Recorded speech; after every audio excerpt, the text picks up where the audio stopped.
Salut à tous, alors nouvelle vidéo où on va encore parler de Tesla, je vous l'ai dit, cet été il va y avoir beaucoup d'informations et notamment donc le modèle Y Performance, je l'ai là, donc je vous mettrai les incrustations notamment, donc il y a une photo qui circule, ça va être très certainement cet été, maximum au mois de septembre. Ce qui est complètement fou, c'est qu'on a tendance à le voir un peu plus, là je me demande si c'est pas en Inde, bref, aux États-Unis, on l'a vu aussi en Allemagne, des gens vont me dire oui Johan mais c'est en Suisse, bon, Suisse, Allemagne, France, Italie, etc. Peu importe, ce qui nous intéresse donc c'est finalement le véhicule, ça ressemble beaucoup à ce que fait donc le modèle S, donc avec une lame, je trouve que ça vient renforcer le bouclier avant, vous me direz ce que vous en penserez.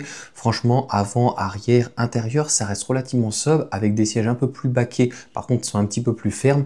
Ce qui va être intéressant en tout cas, c'est le prix, le rapport qualité-prix et les performances qui devraient être un petit peu meilleures, passant de 3 secondes 7 très certainement à 3 secondes 3, 3 secondes 5. Donc il faudra voir ça là-dessus. Je vous mets aussi en sommaire, donc je vous mets un petit sommaire, un timecode, si vous voulez avancer donc toutes les informations, parce qu'il y en a beaucoup, et on va revenir donc sur une par une, parce que sinon ça ferait absolument trop de vidéos. Alors c'est une information que je vous avais pas donnée, qui date pratiquement de mercredi, et c'est Jean-Luc, merci à lui, qui me l'a renvoyé donc hier soir. Je voulais faire une petite incrustation ici. En fait, on parle des fameux méga packs. Donc comme les superchargeurs, comme les méga chargeurs qui vont arriver, donc là on ne parle pas de charge, on parle donc d'avoir des batteries stationnaires qui soient en tampon. Donc Tesla, à la fois vont les utiliser pour eux avec leurs panneaux solaires, les charges et en même temps donc la batterie stationnaire Megapack, mais ils les vendent aussi, alors là ce sera pas aux particuliers, mais aux pays, aux régions. On en est déjà donc en France de ces Megapacks. Le gros avantage encore une fois de Tesla, c'est un clé en main. Donc comme les superchargeurs, eh bien ils vont vous proposer, ça sera soit installé par leurs soins, mais je crois que c'est installé donc par, le process peut être fait donc par, là notamment c'est des Français, là je pense que ça sera des Chinois, et donc il y aura des batteries stationnaires, de mémoire c'est 3,9 MWh, et donc vous en prenez 1, 2, 3, 4, 5, et après Tesla donc fabrique ces entités. Donc normalement, c'est donc aux États-Unis, bien sûr. Peut-être qu'il y aura à Berlin par la suite, mais je ne pense pas. Et après, c'est le réseau, donc un gestionnaire de réseau qui s'occupe de tout. Logiquement, Tesla ne s'occupant de rien, à l'extrême de la maintenance ou éventuellement du remplacement, s'il y a besoin. Donc c'est quelque chose qui va se développer, surtout pour faire tampon entre la consommation et la production donc de panneaux photovoltaïques. Donc la Chine a fait appel à Tesla pour ces batteries, pour ces mégapacks, ces containers, au-delà de BYD, CATL. Donc ça prouve bien que là-dessus ils sont en avance. La seule chose qui manque finalement donc à Tesla pour le moment, ils n'ont pas réellement leur propre batterie, même les 4680, même si elles sont développées par eux, derrière il y a quand même Panasonic, et pour le reste donc c'est soit LG ou éventuellement CATL, puisque Tesla ne travaille plus avec BYD. On ne sait pas pourquoi. Moi je pense, je vous l'ai toujours dit, c'est par rapport à Berlin, c'est pour éviter notamment d'avoir plusieurs types de batteries, et notamment des batteries structurelles en fait sur les 3 usines de modèle Y, eh bien, on n'a pas du tout la même conception. Je vous rappelle que le modèle Y chinois, moi, que j'ai, n'est pas, donc, il y a des petites différences, notamment à Berlin, des améliorations, notamment. Alors je voulais vous parler quand même de ça, donc ces accessoires en fait qui font fureur. Moi j'ai un problème, c'est-à-dire que c'est de la chinoiserie. J'en ai mis un, donc notamment un LED tout autour. Pourtant voilà, ça fait déjà le deuxième. Le premier bugué et le deuxième, je sais pas si ça cause un problème de masse, mais la voiture m'a créé et généré des bugs, c'est-à-dire qu'au niveau de l'autopilote, il ne voulait plus s'enclencher et c'était à cause, il pense que le coffre est ouvert ou quoi, donc ça crée des bugs. Donc là, déjà de un tour de LED, donc si vous avez un problème d'autopilote, c'est pour votre poire, et vous avez un coffre qui devient électrique, c'est super sympa, mais il faudrait que ça soit fait par Tesla. Je tiens à rappeler que le véhicule est garanti 4 ans, 80 000 km, et donc voilà, ça se voit au niveau du faisceau. Donc je vous ferai une incrustation de cette vidéo qui est bien, mais je trouve qu'elle est stupide par rapport à la garantie du véhicule. Après, chacun prendra ses responsabilités, je vous ferai certainement une vidéo de ce retour. Enfin, pour moi, c'est catastrophique, c'est-à-dire que voilà, depuis, je n'ai plus de bug de l'autopilote, donc je l'ai débranché, j'ai enlevé la masse, etc. Donc j'attends de voir encore un petit peu, et je vous mettrai aussi une petite vidéo, c'est mon ami Nabil qui me l'avait envoyé, ou j'ai plus c'était Mathieu, mais je crois que c'était Nabil, sur donc lorsqu'on va dans le réseau, la partie service de Tesla, eh bien on arrive aussi à avoir tout le câblage. Donc Tesla, ils savent tout sur votre voiture, ce qui est logique. Donc quand vous allez rajouter entre guillemets de la bidouille, faites attention. Il y a deux types d'accessoires. Il y a les accessoires type tapis, pour faire simple, les petits rangements, les petits machins, les trucs que vous mettez sur clé USB. Moi j'en ai un, donc un LED qui se met sur la USB, mais il chauffe. Attention, c'est des choses qui ne sont pas vérifiées en fait et qui n'appartiennent pas au constructeur. Donc si un coffre électrique, ça serait plutôt pas mal, mais bon. Ça, après, c'est Tesla qui décide. Le gros avantage que ça aurait, c'est vrai que le coffre est très fin, donc à manipuler, et donc finalement de pouvoir le manipuler avec un soft close, et puis voilà, qui puisse en plus être motorisé. Dites-moi ce que vous en pensez, ça peut être intéressant s'il y a un modèle entre guillemets low cost, donc il y a des clients qui n'ont pas forcément le budget mais qui veulent une Tesla mais ils n'ont pas besoin de ça, et des gens qui veulent toujours un peu plus donc de tech. Je vois pas pourquoi ça serait pas possible puisqu'il y a le coffre à l'arrière qui est motorisé depuis la modèle 3, modèle Y, et puis maintenant les sièges aussi qui sont motorisés, et je pense que aussi ça serait une bonne chose pour la 5 places et aussi donc la 6 places qui arrive. Le robotaxi dans les rues aux États-Unis, en tout cas donc au Texas. Donc pareil, je vous ferai une incrustation. Alors il y a plusieurs vidéos. Il y en a une où concrètement elle va se garer. Vous me direz ce que vous en pensez. C'est pas foufou, mais je le regarde pas trop. Donc ce monsieur asiatique qui est dans le nord de l'Europe, Björg. J'ai vu une vidéo hier sur la Renault 5. Comment elle est taclée, c'est-à-dire que oui, c'est en option. Elle a le parc assist et a priori, c'est catastrophique. Il est même effrayé. Là, c'est pas le cas. Je pourrais même mettre une deuxième vidéo des gens qui sont enthousiasmés, qui sont inquiets.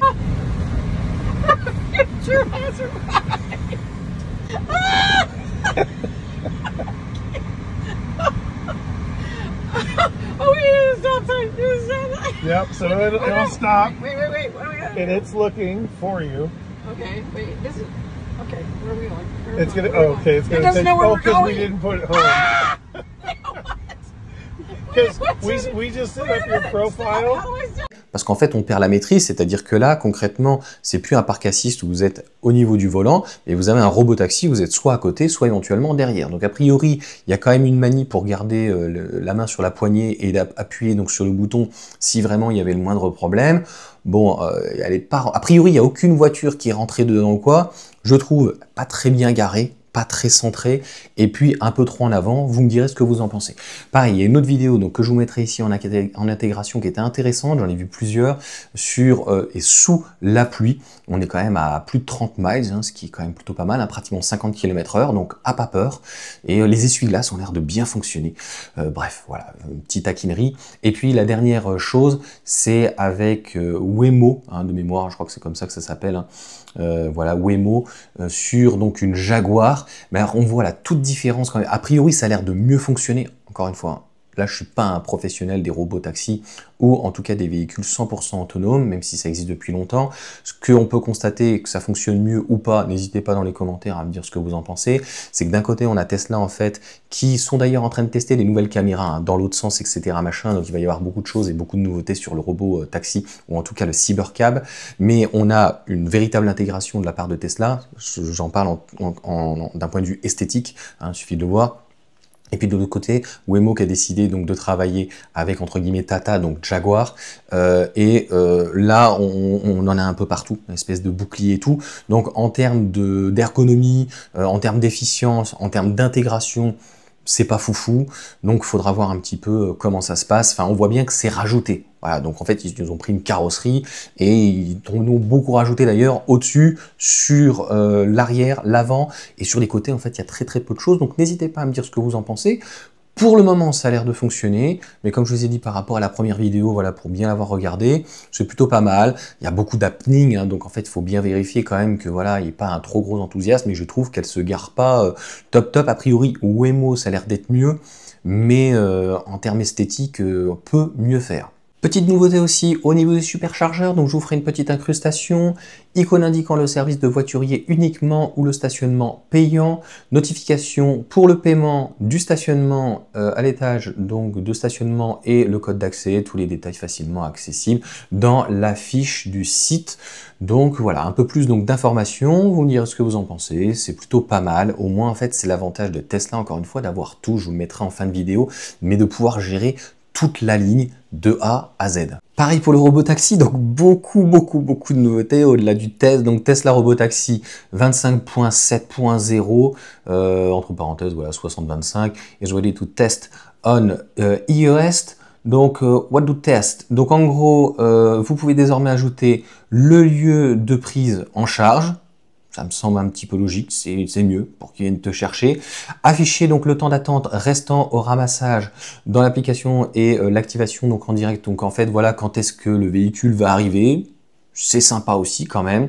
L'amélioration donc de la conception et correction de bugs et amélioration donc de stabilité. Bon, ils vont pas tout dire hein, comme d'habitude. Donc voilà, encore une fois, Tesla, ce n'est pas que des voitures, ce n'est pas même que des robotaxis ou des véhicules autonomes, c'est vraiment énormément de modifications, beaucoup d'améliorations.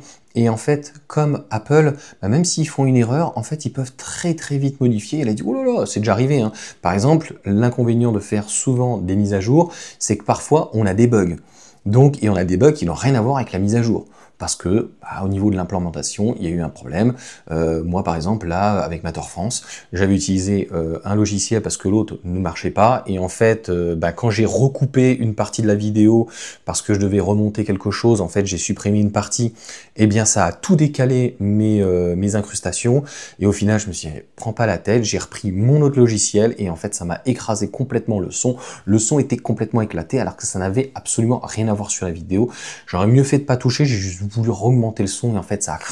Bref, pour ceux qui auront vu cette vidéo, je suis dégoûté, j'ai dû vraiment passer beaucoup de temps pour faire un petit montage. Là honnêtement, ça se fait super bien parce qu'en amont, j'ai déjà piqué le maximum d'informations, analysé et donc de pouvoir éventuellement vous faire un petit contenu aux petits oignons. N'hésitez pas à vous abonner, c'est gratuit. Toujours ce modèle Y, low cost, qui est pour moi un plus petit. Hein. Quelqu'un qui m'a dit « ouais, c'est un effet de perspective ». Non, on voit bien que les jantes sont plus petites et d'ailleurs qu'il y a moins en fait au niveau du garde-boue ou quoi. Donc en fait, comme je vous l'ai dit, c'est facile de gagner 10 cm devant et 20 cm derrière. De toute façon, on voit bien que ça tombe. Donc quel est l'intérêt en fait pour Tesla? Et peut-être qu'il y a un changement de poignée ou quoi. Donc il n'est pas que à Fremont ce véhicule. Très rapidement, quelqu'un a réussi à le filmer. Donc a priori, en sortie d'autoroute, il va arriver. Donc le modèle, il y a un modèle Y, 6 places qui arrive en juillet, en Chine.